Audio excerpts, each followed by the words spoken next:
Вреди кои од синоќа функционираат како една партија засега не доставиле никакво формално известување до собранието за евентуални промени во пратеничката група по разделбата со Алијанса на Таравари. Вчера изјавија дека парламентарната група ќе продолжи со пратениците што ќе ја поддржат, но неофицијално веќе се спомнува дека координаторот Халил Снопче ќе биде заменет од Беким Ќоку, кој е независен пратеник. Тој пак тврди дека не е известен за ништо, но не гледа проблем да функционираат како посебна пратеничка група. Сепак, доколку излезат од владата, смета дека треба да има и предвремени парламентарни избори. Ние сме преспремни за сите опции, се разбира.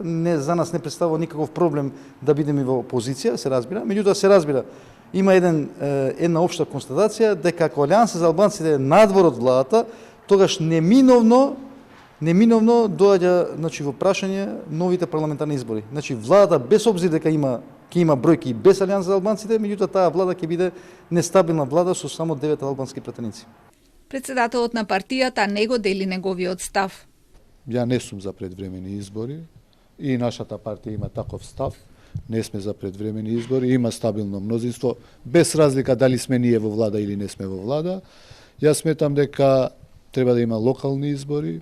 Сите многу ни е битно како политички партии да излеземе со што подобри резултати во локалните избори и таа ни е целта, да победиме во што повеќе општини, кај што ќе можеме нормално.